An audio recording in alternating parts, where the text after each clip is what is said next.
에베소서 2장 19절에서 22절까지의 말씀입니다. 함께 교독하신 후에 마지막 절 합독하도록 하겠습니다. 그러므로 이제부터 너희는 외인도 아니요 나그네도 아니요 오직 성도들과 동일한 시민이요 하나님의 권속이라. 너희는 사도들과 선지자들의 터 위에 세우심을 입은 자라. 그리스도 예수께서 친히 모퉁이 돌이 되셨느니라. 그의 안에서 건물마다 서로 연결하여 주 안에서 성전이 되어가고 함께 읽겠습니다. 너희도 성령 안에서 하나님이 거하실 처소가 되기 위하여 그리스도 예수 안에서 함께 지어져 가느니라. 아멘. 할렐루야. 네, 수요 예배에 나오신 여러분들을 주님의 이름으로 환영하고 축복합니다. 우리 옆에 계신 분들과 함께 이렇게 인사해 볼까요? 함께 지어져 갑시다. 함께 지어져 갑시다. 계속해서 우리 에베소서 말씀을 통해서 교회란 무엇인가 함께 나누고 있습니다. 오늘은 함께 지어져가는 교회라는 제목으로 여러분과 함께 말씀을 나누도록 하겠습니다. 이 시간을 통해서 우리 모두가 주 안에서 거룩한 성전으로 거룩한 교회로 함께 지어져가는 시간 되기를 소망합니다.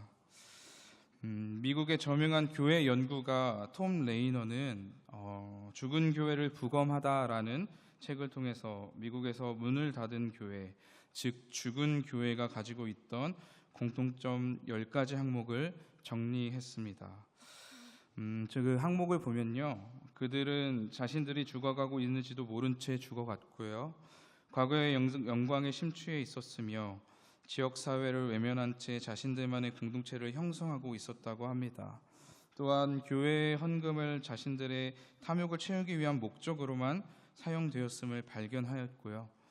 또 교회 공동체의 선교적 사명을 망각했으며 성도들은 자기 자신밖에 모르는 자기중심적인 태도와 특성을 가지고 있었다고 합니다. 또한 교회 리더인 목사들은 자신의 안위와 안정적인 삶을 위한 선택만을 했고, 또한 교회 안에 기도 생활이 부재했으며 교회의 비전이 사라졌고 교회 건물에 집착하는 등 이러한 공통된 특징을 가지고 있었다라고 합니다. 이처럼 10가지 사인을 보았을 때 교회가 문을 닫고 생명력을 잃어버리는 이유에 대해서 한 문장으로 정리를 해본다면 교회의 정체성의 상실이라고 저는 말하고 싶습니다. 교회가 정체성을 잃어버릴 때 교회는 죽어간다는 것입니다. 교회가 정체성을 잃어갈 때 교회 내에서 발생되는 현상이 있습니다. 그것은 세속화 현상입니다. 저는 톰 레이너가 발견한 죽은 교회의 10가지 사인 모두가 교회의 세속화에 따른 현상들이라고 생각합니다. 여러분, 세속화가 무엇입니까? 교회가 세상과 같이 변해가는 것을 세속화라고 합니다. 교회가 세상과 다름없는 모습으로 되어가는 현상이 바로 세속화 현상이죠. 저는 오늘 여러분들과 교회 안에 나타나는 여러 가지 세속화 현상들 중에서 한 가지에 대해서 이야기하고자 합니다. 우리 먼저 함께 말씀 보도록 할까요? 마가복음 10장 35절에서 37절 말씀입니다. 함께 읽겠습니다. 시작. 세베대의 아들 야고보와 요한이 주께 나와 여짜오되 선생님이여 무엇이든지 우리가 구하는 바를 우리에게 하여 주시기를 원하옵나이다. 이르시되 너희에게 무엇을 하여 주기를 원하느냐? 여짜오되 주의 영광 중에서 우리를 하나는 주의 우편에 하나는 좌편에 앉게 하여 주옵소서. 야고보와 요한이 주님께 찾아와 말합니다. 주님, 나중에 왕이 되시거든 저희를 주님의 우편에 그리고 좌편에 앉게 하여 주시옵소서.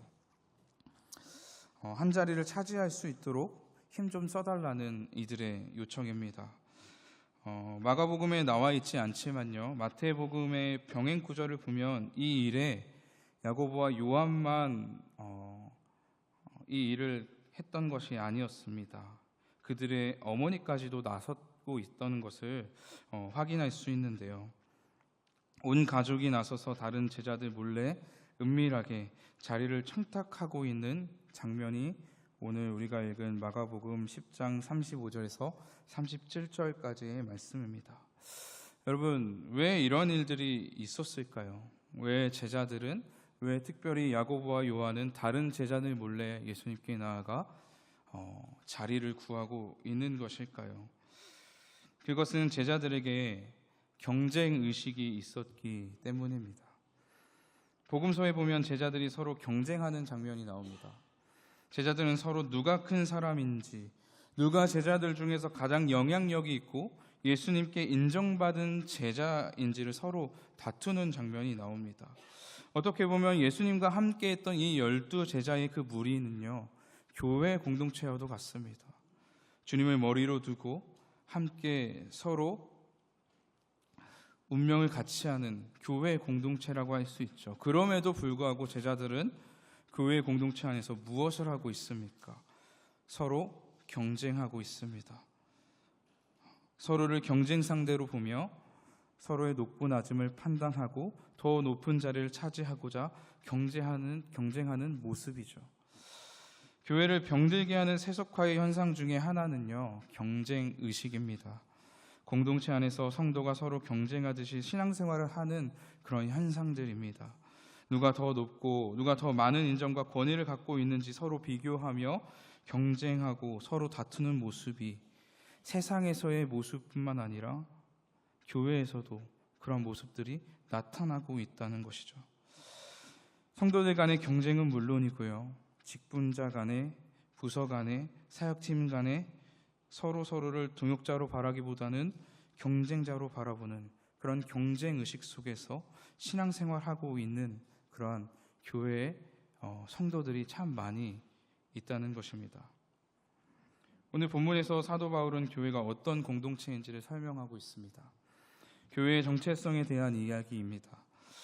우리 다시 한번 오늘 본문 말씀의 22절 말씀 함께 읽어볼까요? 우리 함께 읽겠습니다. 시작. 너희도 성령 안에서 하나님이 거하실 처소가 되기 위하여 그리스도 예수 안에서 함께 지어져 가느니라. 아멘. 바울은 에베소 교회 교인들에게 말합니다. 여러분들은 그리스도 예수 안에서 함께 지어져 가는 공동체입니다. 여러분, 교회란 어떤 공동체라고 바울은 말하고 있습니까? 함께 지어져 가는 공동체라고 분명하게 말하고 있습니다. 여러분, 함께 지어져 간다라는 말은요, 경쟁과는 거리가 먼 표현입니다. 경쟁은요, 함께 할 수 없기 때문이죠. 경쟁하는 교회의 모습은 어떻습니까? 내가 먼저 예수님께 인정받아야만 합니다. 내가 가장 믿음 좋은 사람이 되어야 합니다. 그러나 반대로 함께 지어져 가는 교회는 어떠할까요? 내가 먼저가 아니라 함께 인정받기를 기뻐하는 공동체입니다. 믿음의 자라감이 비록 더디다 할지라도, 나의 믿음이 자라가는 것이 더디다 할지라도 공동체와 함께 지어져 가고 성전되어져 가기를 기꺼이 수고하고 힘쓰는 공동체의 모습입니다. 능력 있는 자는 연약한 자를 섬기고 연약한 자는 능력 있는 자를 통해 더 강건해지는 그런 모습입니다. 즉 서로 협력하고 함께하는 모습, 성도로서 걸어가야 하는 십자가의 길을 내가 먼저 가는 것 아니라, 내가 먼저 십자가에 도달하고자 하는 것이 아니라 함께 걸어가는 모습, 함께 지어져가는 모습이 바로 교회의 모습이라는 것입니다. 이것이 바로 교회다운 모습이라는 것을 사도 바울은 말하고 있는 거죠. 저는 청년 시절에 가정교회에서 청년 시절을 보냈습니다. 우리 교회 같이 목장 모임이 있고요.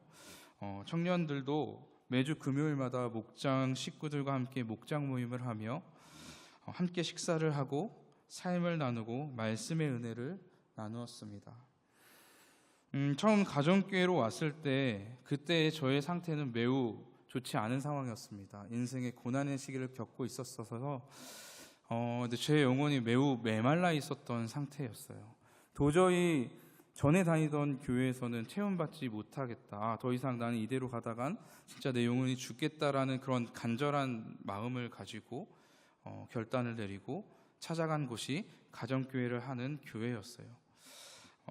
교회에서 목장 모임에 참여를 권유해서 그래 이왕 마음 먹은 거 한번 제대로 교회가 하라고 하는 그런 모든 활동들을 다 참여해서 내 신앙을 다시 회복시키자라는 그런 마음에서 목장 모임에 참여했습니다. 처음에 목장 모임에 참여했을 때 느꼈던 감격이 아직도 잊혀지지가 않습니다. 어떻게 보면 그때 그 감격으로 저는 여전히 지금도 사역을 하고 있다라고 볼 수 있을 것 같습니다. 처음 목장 모임 장소에 들어섰을 때 그 광경이 저에게 매우 신선한 충격을 주었습니다. 저와 같은 또래 청년들이 너나 할 것 없이 식사를 준비하고 있었어요. 저희 그 교회에서는 식사를 무조건 하는 것이 원칙이었거든요. 식사를 직접 준비하는 게 원칙이었습니다. 그래서 청년들도 직접 요리를 하고 상을 차리며 함께 먹을 음식을 준비하는 모습, 그런 모습을 보면서 청년실을 저는 매우 큰 충격을 받았던 것 같아요. 제가 아는 청년의 모습이 아니었거든요. 제가 아는 청년은 그저 교회가 주는 것 받아 누리는 그런 청년의 모습만 생각했었던 것 같습니다. 그런데 그 교회에 가보니, 청년 목장에 가보니까 청년들이 직접 음식을 하고 상을 차리고 같이 함께 식사의 교제를 준비하는 그런 모습들이 저에게 매우 큰 충격으로 다가왔죠. 식사를 하고 삶을 나누고 말씀 은혜를 나누고 그렇게 시간을 보내다 보니까요, 7시에 시작했던 목장 모임이 11시가 되었습니다. 그때 목장의 목자가 저희 눈치를 쓱 보더니 목장 모임을 마무리하면서 이런 말을 했어요. 원래는 목장 모임이 훨씬 더 긴데 처음 참여한 우리 재우 형제를 위해서 오늘은 빨리 마무리할게요 라는 말이었습니다. 저는 그 말이 매우 따뜻하게 느껴졌어요. 목장 모임을 빨리 끝내주는 게 좋아서 따뜻하게 느껴졌던 건 아니고요. 뭔가 이 목장 식구들이, 목원들이 저 한 사람을 깊이 생각하고 배려해 준다라는 그런 인상을 받았기 때문입니다. 제가 뭐라고, 저 한 사람이 뭐라고 그렇게 세심하게 배려하고 생각해 주다니, 저는 그때 제 마음을 열었던 것 같습니다. 딱딱하게 굳어 있었고 메말라 있었던 제 마음이 온전히 열리고 말랑말랑해졌던 것 같아요. 아, 여기 너무 좋다. 매주 오고 싶다. 저는 그때부터 목장 모임에 열심히 참여했습니다. 처음에 참여했을 때는요, 목자에게, 우리 목원들에게 사랑을 받아왔어요. 그들이 전해주는 그 사랑을 받고 그들이 전해주는 은혜를 받아 누리기만 했습니다. 근데 그렇게 받아 누리다 보니까요, 제가 어느덧 자라 있더라고요. 그렇게 자라서 저는 목자가 되었고요. 제가 그 전에 섬김 받은 것처럼 저도 매주 금요일마다 목원들을 위해서 식사를 요리하고 그들을 섬기고 사랑해 주었습니다.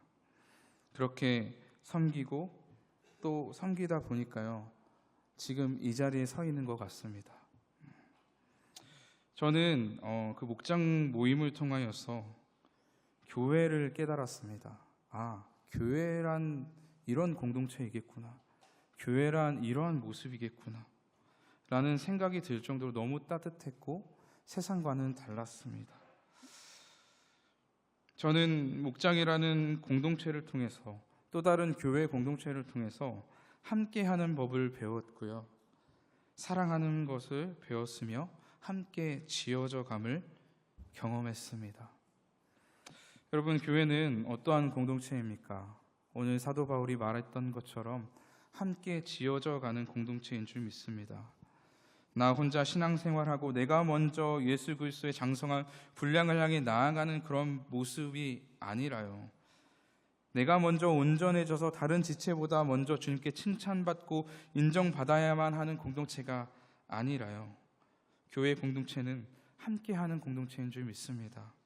교회는 함께 해야 합니다. 때론 내가 손해본다 하더라도요, 시간이 걸리고 불편함이 있다 하더라도요, 기다려주고 도와주고 기꺼이 불편함을 겪어주는 공동체, 그런 믿음의 그렇게 믿음의 발걸음을 맞춰 함께 예수님께 나아가는 믿음의 공동체가 바로 교회라는 것을 기억하시기 바랍니다.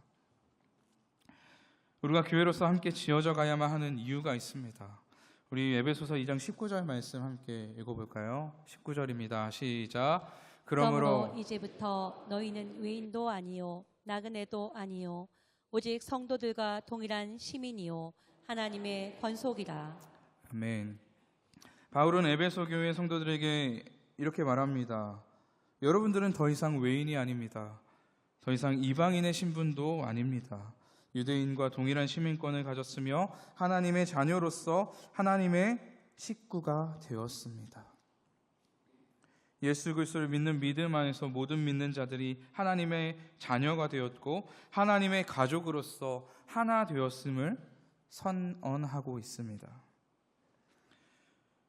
우리 모두가 모습이 다르고 자라온 환경이 다르고 직업, 사고방식, 가치관, 문화가 다르지만 수많은 다름 속에서도 우리가 함께 지어져 가야 하는 이유는 다른 곳에 있지 않습니다. 우리가 이미 주 안에서 한 가족이기 때문입니다. 하나님을 아버지라 부르는 동일한 하나님의 자녀이며 하나님 나라의 시민의 자격을 갖춘 하나님의 백성이기 때문에 우리는 함께 할 수 있는 것이고요. 무엇이든 함께 해야만 하는 것이고요. 함께 교회로서 지어져 가야 함을 기억하시기 바랍니다. 여러분, 건물을 짓는데 중요한 것은 모든 부분이 일정하게 지어지는 것입니다. 어느 한 부분만 지나치게 빨리 지어지거나 어느 한 부분만 지어지지 않는다면 그 건물은 온전하게 세워지기가 어렵죠. 교회도 마찬가지입니다. 교회는 특출난 사람에 의해서 세워지고 온전해지는 공동체가 아닙니다. 특출난 한 사람에 의해서 세워질 수 있는 그런 수준의 공동체가 아니에요. 교회는 더 이상 그러한 영웅이나 탁월한 리더가 필요하지 않습니다. 여러분, 왜 그렇습니까? 우리의 영웅, 우리의 리더는 오직 예수 그리스도 한 분으로 충분하기 때문입니다. 오직 주님만이 교회의 머리 되시는 것이죠. 여러분, 생각해보면 가족은요, 우리의 선택으로 맺어지는 관계가 아닙니다. 그냥 내가 태어나면 자연스럽게 주어지는 관계가 바로 가족이죠. 이 말은 가족이라는 관계는요, 하나님이 주신 관계라는 말이기도 합니다. 선하신 하나님께서 우리를 너무나도 사랑하셔서 우리에게 필요한 사람들을 붙여주시는데 그 사람들이 누구냐 하면 바로 가족이라는 것이죠. 우리의 육적인 가족뿐만이 아니라 우리에게는 어떠한 가족이 있습니까? 영적인 가족이 있습니다. 교회 공동체도 마찬가지예요.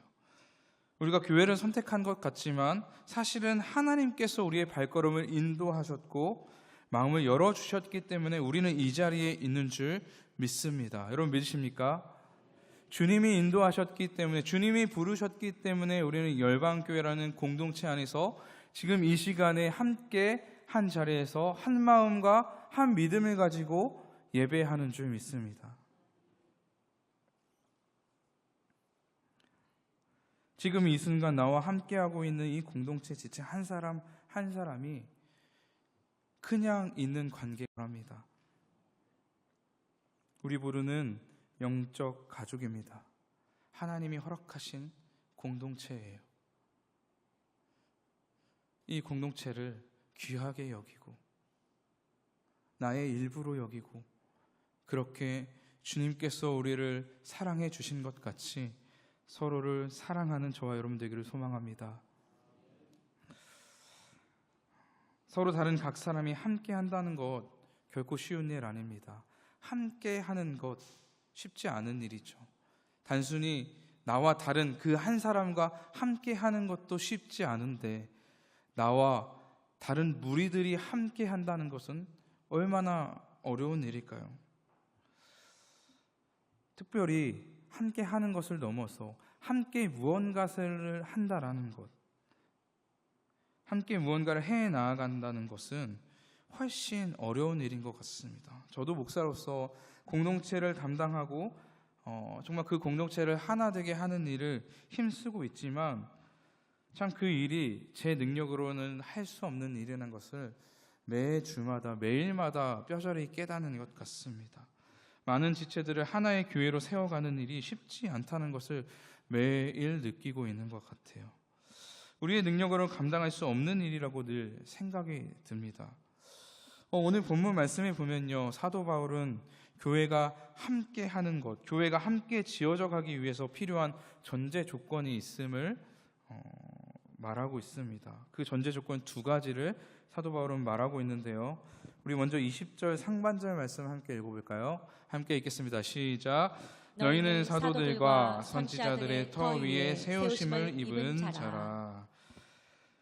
우리가 교회로서 함께 지어져 가기 위한 첫 번째 전제 조건은 사도들과 선지자들의 터 위에 세워짐을 입는 것입니다.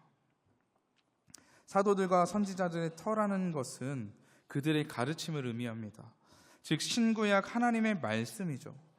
성도는 하나님의 말씀이 기초되는 삶을 살아가는 것입니다. 서로가 삶을 살아가는 방식과 모습은 다를 수 있지만 그 근본적인 삶의 방향과 가치, 즉 정체성과 가치관은 하나님이라는 그 하나님의 말씀이라는 기준에 의해서 동일해야 한다라는 것을 바울은 말하고 있는 거예요. 처음 하나님으로부터 목회자로서 소명을 받았을 때 저는 어떻게 목회자로서 준비되어야 하는가 막막했습니다. 그전에는 저는 기업가가 되는 게 꿈이었어요. 네. 돈을 많이 벌어서 물질로 하나님을 섬기고 싶었습니다. 그래서 경영학과에 진학을 했어요. 그런데 1학년 중간쯤인가요? 하나님이 너무 강력하게 너는 나의 것이라 이렇게 부르시더라고요. 도저히 거부할 수 없었습니다. 그 마음을 저희 부모님께 공유 드렸더니 상의 드렸더니 저희 어머니께서 때가 되었구나. 사실은 이미 네가 어렸을 때부터 나는 하나님께 너를 드렸단다. 그때 저는 확신을 얻었습니다. 나는 목회자가 되어야 됐구나. 나는 하나님께 내 인생을 바쳐야 되는 운명이구나. 그래서 그러면 어떻게 목사가 되지? 어떻게 사역자가 되지? 이러한 궁금증에 저를 담당하고 계시는 목사님을 찾아갔어요. 목사님, 제가 이러한 소명을 받았습니다. 목회자로 부르심을 받았습니다. 어이구 어쩌다가 그렇게 됐니? 목사님, 어떻게 하면 목사님처럼 될 수 있을까요? 어떻게 하면 목사님과 같이 될 수 있을까요? 제가 막막함에 그렇게 물었던 기억이 나요. 그때 목사님께서 이렇게 대답해 주셨습니다. 재호야, 굳이 내가 걸어온 길을 똑같이 따라갈 필요는 없어. 분명히 하나님께서 재호 너만의 길을 예비해 놓으셨을 거야. 그러니 나에게 묻기보다는 하나님께 기도하며 묻는 것이 네가 목사가 되기 위해 해야 할 가장 첫 번째 일이 아닐까? 목사로서의 소명이 확고하다면, 그리고 방향성이 제대로 설정되어 있다면 어떻게 되든 어떠한 방식으로 가든 그것은 문제가 아니라는 것을 목사님이 말씀해 주셨어요. 그리고 하나님은 각 사람마다 다양한 방법과 다양한 길을 예비하셔서 서로 각자의 길을 가게 하신다라는 거죠. 마찬가지입니다. 우리가 모두 목사가 될 필요는 없습니다. 또한 우리가 모두 교사가 되거나 찬양팀이 될 필요는 없죠. 그것은 하나님을 섬기고 하나님께 영광을 올려드린다는 신앙의 본질이 아니기 때문입니다. 그것은 단지 방법적인 문제입니다. 그렇기 때문에 우리가 어떠한 방식으로 하나님께 영광 올릴 것인지, 어떠한 방식으로 하나님을 섬길 것인지는 다양할 수 있습니다. 서로 다를 수 있습니다. 하지만 중요한 것은요, 신앙의 본질이 하나님의 말씀에 있는가입니다. 내 믿음이 어디에 근거하고 있는가가 매우 중요하다는 것입니다. 하나님의 말씀에 있어야 한다는 거죠. 하나님의 말씀에 우리의 믿음과 신앙이 세워져야 한다라는 것입니다. 만약 신앙의 기초가 말씀에 있지 않고 다른 곳에 있다면 우리의 다양함은 결코 하나가 될 수 없다라는 것입니다. 우리는 교회로서 함께 지어져 갈 수 없다라는 것을 바울은 말하고 있는 것입니다. 여러분, 건물이 지어질 때 기초가 다르다면 그 건물은 무너질 가능성이 매우 높습니다. 특히나 그 기초의 종류가, 그 재질이, 그 강도가 서로 다르다면요. 외부의 충격이 가해질 때 기초가 약한 곳은 무너지기 마련입니다. 그런데 모두가 동일한 기초에 세워진다면, 그리고 그 기초가 영원히 변하지 않고 무너지지 않는 하나님의 말씀이라면 어떻겠습니까? 그 공동체는 결코 무너지지 않을 것입니다.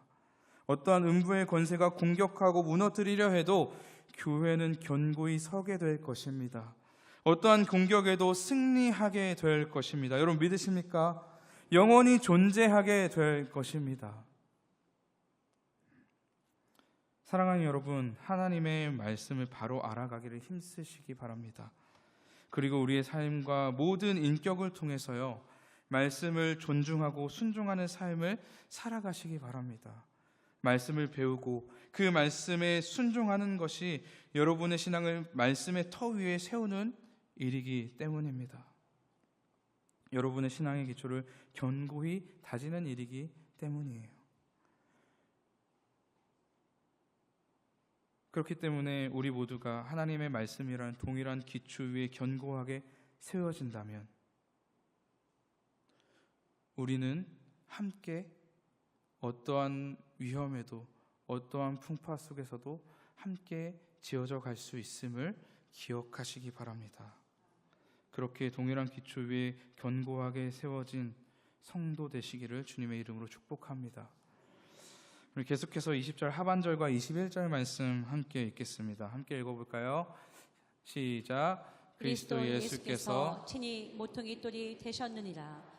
그의 안에서 건물마다 서로 연결하여 주 안에서 성전이 되어가고. 우리가 교회로서 함께 지어져 가기 위해서 전제되어야 할 두 번째 조건은 그리스도 예수 안에서 서로 연결되어지는 것입니다. 건물은 모든 부분이 연결되어져야 하나의 건물이라고 인정을 받습니다. 어느 한 부분이라도 연결되어 있지 않는다면 그 건물은 하나의 건물이라 말할 수 없겠죠. 마찬가지입니다. 교회가 성도들의 모임이라 한다면 우리 모두가 하나의 교회를 이루기 위해서는 어떻게 해야겠습니까? 서로 연결되어져야 합니다. 그리고 우리 모두를 연결시켜주시는 분이 있어요. 그분이 누구일까요? 바로 우리가 너무 잘 아는 예수 그리스도이십니다. 어떠한 예수 그리스도이십니까? 우리의 모퉁이돌 되어주시는 예수 그리스도이십니다. 여러분, 모퉁이돌은 고대 건축에서 매우 중요한 역할을 합니다. 벽과 벽을 연결하고요, 또한 건물이 세워지는 기준이 되었다고 합니다. 그래서 만약 누군가가 모퉁이돌을 제대로 세우지 않으면, 정해진 위치에 세우지 않으면요, 건물 자체가 삐뚤어진다고 해요. 제 위치에서 벗어난다고 합니다. 그 말은 무엇입니까? 모퉁이돌이 건축물의 중심점이라고 말할 수 있는 거죠. 여러분, 교회의 기준이 되고 중심이 되는 것은 다른 것이 아닙니다. 우리 공동체에 합의된 의견이 아니에요. 나의 생각이 아닙니다. 세상의 가치관이 아닙니다. 교회의 중심이 되는 것은 무엇입니까? 오직 예수 그리스도 한 분이십니다. 그리고 서로 다른 우리가 서로 연결되어져서 하나의 교회로 존재할 수 있는 것도 누구 때문입니까? 우리의 친히 모퉁이돌 되어 주시고 교회의 머리 되어 주신 예수 그리스도 때문입니다. 저와 저희 사모는 성향이 매우 다릅니다.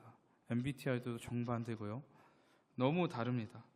생각도 다르고 성향도 다르고 자라온 배경도 다르고 생활 방식도 다릅니다. 이렇게 완전히 다른 저희가 완전히 하나가 되었다라는 느낌을 받을 때가 있어요. 그때가 언제냐면 사역할 때입니다. 함께 사역할 때. 열방교회에 오기 전에 저희 부부는 함께 사역을 했어요. 갑작스럽게 같이 사역하던 중고등부 사역자가 그만두는 바람에 제가 청년부와 중고등부를 같이 섬기게 되었거든요. 그래서 혼자 이 두 부서를 감당하려니까 참 어렵더라고요. 그래서 제 아내에게 도움을 요청했고 함께 사역을 했었습니다. 처음에는 걱정이 많았어요. 서로 다른 우리가 같이 사역을 한다는 게 이게 맞는 건가? 사실은 저 혼자 걱정했던 것 같아요. 내가 맞출 수 있을까? 이런 걱정을 했던 것 같습니다. 그런데 저의 걱정과는 다르게 너무 한 몸처럼 이 사역을 잘 이끌어가는 것을 경험하게 되었어요. 물론 그 순간에는, 어느 순간에는 서로 의견이 다를 수 있지만 잠시 시간을 갖고 서로 의견을 모으다 보면 어느 순간 하나가 되어 있는 거예요. 저희 의견이 하나가 되어 있는 것을 볼 수 있었습니다. 저희가 사역을 하면서 왜 우리가 집에서는 안 그러는데 왜 교회에서 사역할 때면은 왜 이렇게 우리가 잘 맞지? 라는 생각을 해본 적이 있습니다. 결론을 내렸어요. 우리가 사역을 할 때 우리의 중심이 예수 그리스도께 있기 때문이라는 것을 깨달았습니다.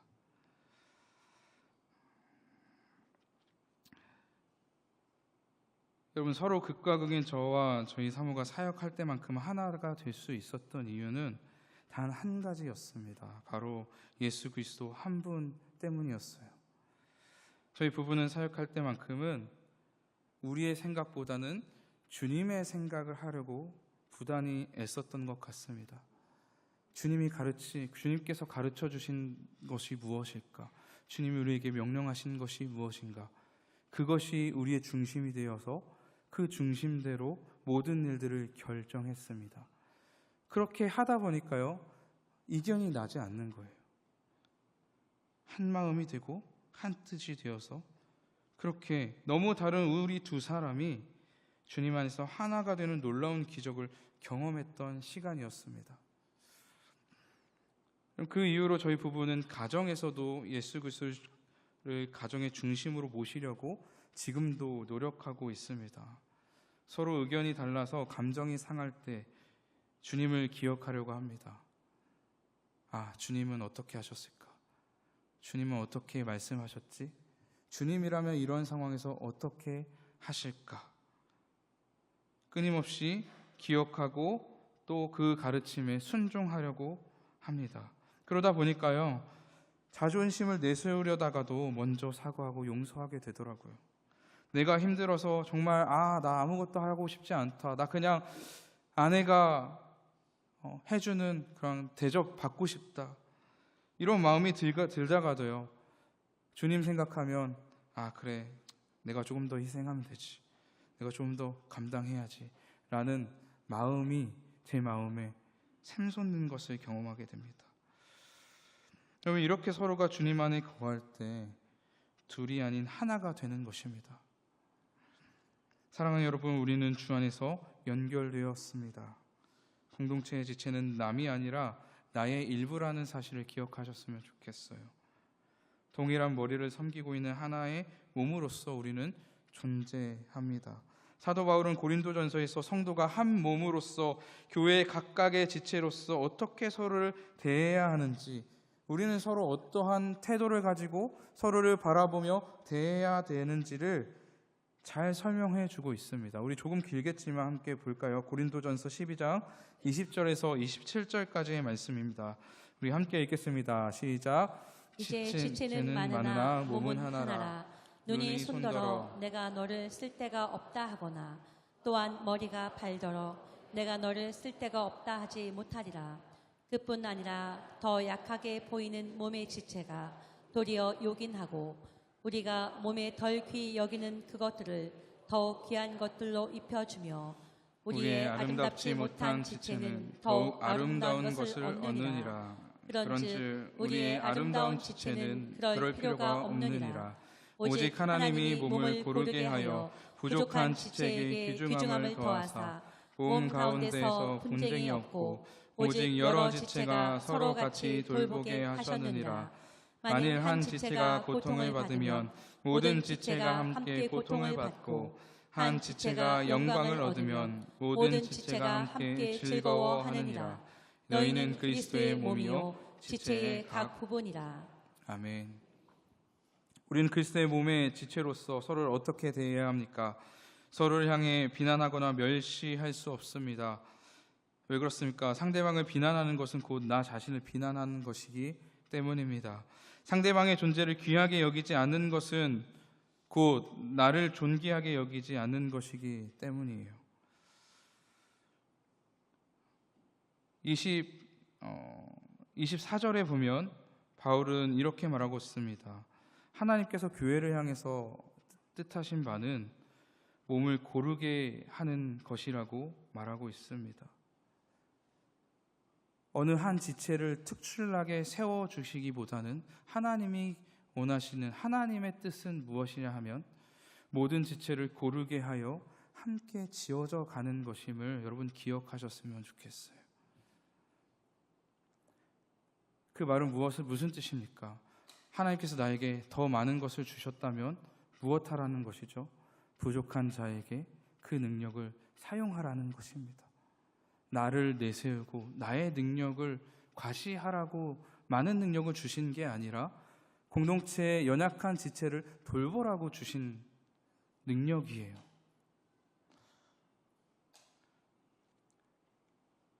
따라서 여러분, 우리는 서로를 돌보며 서로의 약함과 부족함을 채워주는 존재로서 서로 연합해야 함을 기억하시기 바랍니다. 우리는 서로 연결되어 있기에 공동체의 한 지체가 고통을 받고 어려움에 처해 있으면 우리는 함께 아픈 것이고 함께 어려움을 당하는 것입니다. 만약 공동체의 지체가 기뻐할 일이 있다면 나의 일로 여기고 기뻐하고 축하해 주어야 합니다. 여러분, 왜 그렇습니까? 우리는 지체의 각 부분이지만 그리스도의 한 몸인 교회이기 때문입니다. 여러분, 목장의 목원들을, 각 부서의 지체들을, 열방교회의 모든 지체들을 어떠한 시선으로 바라보고 계십니까? 어떠한 마음으로 바라보고 계신가요? 우리는 주 안에서 하나입니다라고 고백하면서도 남보다 못하게 대하고 있지는 않습니까? 우리는 영적인 가족입니다 말하면서도 가족보다도 못한 원수로 여기고 있진 않으신가요? 신앙생활의 경쟁자로 내가 인정받기 위해 밟고 올라서야 하는 적으로 대하고 있지는 않습니까? 미워하고 시기하며 무시하고 있지는 않습니까? 아니면 더 심하게 무관심하고 있지는 않습니까? 우리는 주 안에서 하나입니다. 우리는 주님으로 인해 연결되어졌습니다. 한 몸입니다. 교회입니다. 내가 존귀한 것처럼 공동체의 지체들 또한 존귀하다라는 사실을 기억하시기 바랍니다. 내 생각과 뜻이 존중받아야 마땅하다 여기듯이 공동체의 지체들의 생각과 뜻도 존중받아야 함이 마땅하다라는 것을 여러분 기억하셨으면 좋겠어요. 내가 내 자신을 귀하다 여기는 것처럼 다른 지체도 귀합니다. 하나님께서 나를 사랑해 주신 것처럼 다른 지체도 하나님께서 사랑해 주신 존재입니다. 하나님께서 나를 존귀하게 바라보시는 것처럼 다른 지체도 하나님은 존귀하게 바라보십니다. 나 자신을 공동체의 지체로서 공동체의 지체를 곧 나 자신으로 여기는 저와 여러분 되기를 소망합니다. 그렇게 서로 연결되어져서 머리이신 예수 그리스도만을 바라보며 그분의 가르침 안에서 온전한 연합을 이루는 저와 여러분 되기를 주님의 이름으로 축복합니다. 한 가지 더 생각해보고 말씀을 정리하도록 하겠습니다. 교회가 한 몸으로서 함께 지어져가는 이유와 목적에 대해서 함께 생각해 보셨으면 좋겠어요.